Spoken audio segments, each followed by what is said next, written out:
বাংলাদেশের রাজনীতিতে তত্ত্বাবধায়ক সরকার ব্যবস্থা বিতর্কিত করার দায় বিএনপির, এমন আলোচনা রাজনীতির অঙ্গনে। তবে তত্ত্বাবধায়ক সরকারের দাবিতে গেল ১৫ বছরের বেশি সময় ধরে আন্দোলনের মাঠে বিএনপি। এর মধ্যে হয়ে গেছে ৩টি জাতীয় নির্বাচন। তত্ত্বাবধায়ক সরকারের দাবি জারি রেখেই এর মধ্যে একটি নির্বাচনে অংশ নিয়েছে বিএনপি। ২০১৪ সালের ১০ম জাতীয় সংসদ নির্বাচন এবং ২০২৪ সালের দ্বাদশ জাতীয় সংসদ নির্বাচন থেকে নিজেদের বাইরে রেখেছে তারা। তবে গেল জাতীয় নির্বাচনের পরপর বিএনপির রাজনীতি ঘিরে ডানা মেলেছে নতুন আলোচনা। লন্ডনে থাকা দলের ভারপ্রাপ্ত চেয়ারম্যান এবং দীর্ঘদিন ধরে ঢাকায় থেকে দল সামলানো মহাসচিব মির্জা ফখরুল ইসলাম আলমগীরের জায়গায় আসছে নতুন নেতৃত্ব। এমন আলোচনার বিস্তার ঘটেছে বিএনপি নেতাদের বরাত দিয়ে। যদিও এ নিয়ে দলের কেউ আনুষ্ঠানিকভাবে কোনো মন্তব্য করেননি, তবে নাম প্রকাশে অনিচ্ছুক কিংবা বিশ্বস্ত সূত্রের বরাত দিয়ে অনেক গণমাধ্যম এ বিষয়ে প্রতিবেদন করেছে। এক্ষেত্রে বিএনপির শীর্ষ পর্যায়ের বিভিন্ন নেতাদের নাম যেমন এসেছে একসময় বিএনপি করতেন, এখন অন্য দলের রাজনীতি করেন এমন নেতাদের নামও। এই আলোচনা নতুন করে সামনে এসেছে একটি বেসরকারি টেলিভিশনের টক শোতে বিএনপির যুগ্ম মহাসচিব সৈয়দ মোয়াজ্জেম হোসেন আলালের একটি বক্তব্য কেন্দ্র করে। একাধিক গণমাধ্যম বলছে, টক শোতে মোয়াজ্জেম হোসেন আলাল মন্তব্য করেছেন, বেগম খালেদা জিয়া ও তারেক রহমানকে বাদ দিয়ে আমরা সিদ্ধান্ত নিতে পারি কিনা সেই বিকল্প চিন্তা আমাদের মধ্যে আছে।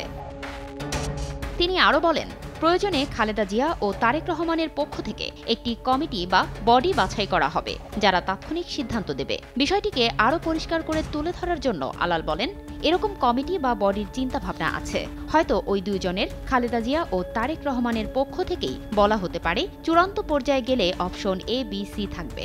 এই নির্দিষ্ট ৫ জন বা এই বডি মিলে তাৎক্ষণিক সিদ্ধান্ত দিয়ে দিবে।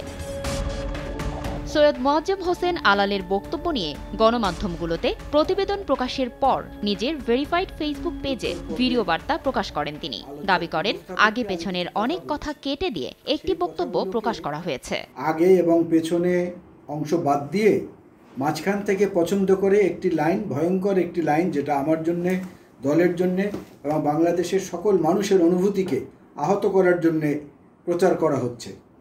বলা হয়েছে যে বেগম খালেদা জিয়া এবং তারেক রহমানকে বাদ দেওয়ার ইঙ্গিত দিলেন আলাল। কি ভয়ঙ্কর কথা! রাজনৈতিক জীবনের শুরু থেকে এখন পর্যন্ত যাদের আশ্রয়স্থলে, যাদের ছায়ায়, যাদের দোয়ায় আমি এ পর্যন্ত এগিয়েছি, এই ধরনের একটা জিনিস টকশো থেকে, তাদেরই করা টকশো, সেখান থেকে কাট করে নিয়ে আগে পেছনের কথা বাদ দিয়ে ছেড়ে দিয়ে একটা তোলপাড় সৃষ্টি করা, এটা কোনো ভালো বা গঠনমূলক সাংবাদিকতার নমুনা বহন করে না। ২ মিনিট ১১ সেকেন্ডের বার্তায় কাউকে বিভ্রান্ত না হওয়ার অনুরোধ জানান মোয়াজ্জেম হোসেন আলাল। কোনো প্রলোভন, কোনো ভয়, কোনো কিছুকে পরোয়া না করে জাতীয়তাবাদী সৈনিক হিসেবে থাকার চেষ্টা করেছি। ফারজানা লিনা, সময় সংবাদ, ঢাকা।